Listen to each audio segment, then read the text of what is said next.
Hi guys, welcome back to my channel.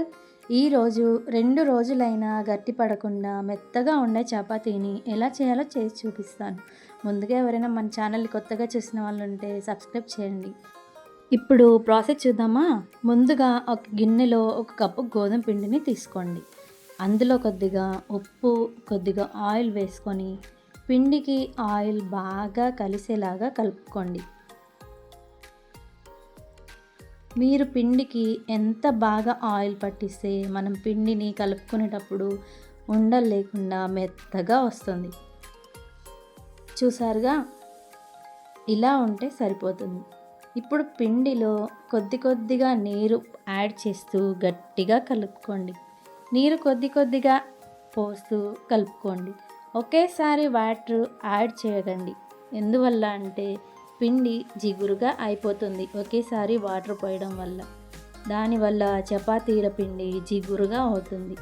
Chapati పిండిని పూరి పిండి కంటే కొద్దిగా గట్టిగా కలుపుకోండి.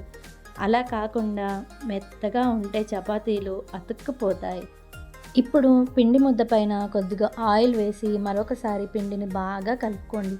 చపాతీ పిండిని మీరు ఎంత బాగా కలుపుకుంటే చపాతీలు అంత మెత్తగా వస్తాయి. ఇప్పుడు కలుపుకున్న పిండిని క్లాత్తో కవర్ చేసి 20 నిమిషాలు పక్కన పెట్టుకోండి. పిండిని ఎంత బాగా నానితే చపాతీలు అంత మృదువుగా వస్తాయి.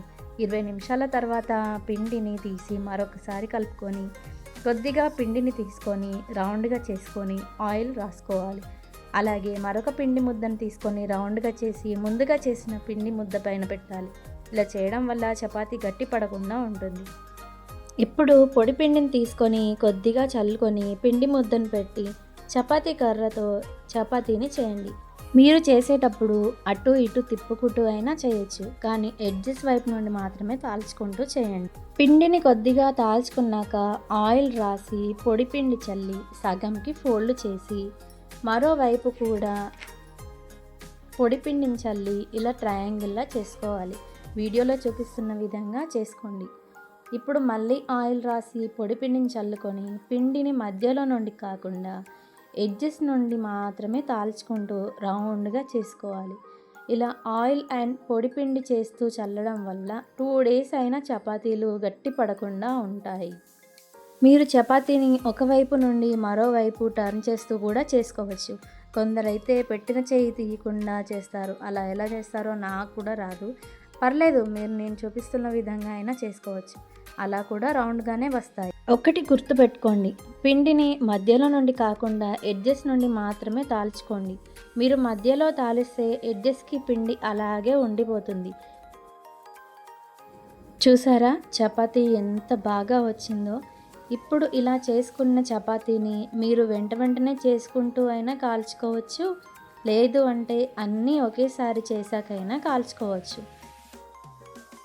ఇప్పుడు స్టవ్ వెలిగించి పెనం పెట్టి బాగా వేడి చేయండి. చపాతీకి కొద్దిగా వేళ్ళతో ఆయిల్ రాసి పెనం పైన వేసుకోవాలి. ఒకవైపు కాల్చుకున్నాక కొద్దిగా ఆయిల్ వేసుకొని మరొక వైపు టర్న్ చేసుకోండి. ఈ చపాతీలు 2 డేస్ అయినా గట్టి పడకుండా మెత్తగా ఉంటాయి. ఇదే విధంగా మీరు మిగిలిన చపాతీలను కూడా ఇప్పుడు చెప్పిన విధంగా అన్నీ కాల్చుకోండి, చాలా బాగా వస్తాయి. ఇలా కాల్చిన చపాతీని హాట్ బాక్స్లోకి తీసుకోవాలి. మీరు హాట్ బాక్స్లో వేసి మొత్తం మూత పెట్టకండి, కొద్దిగా గ్యాప్ ఉంచండి. ఎందుకంటే మూత పెట్టడం వల్ల వేడి ఆవిరికి చపాతీలో నీరు చేరుతుంది.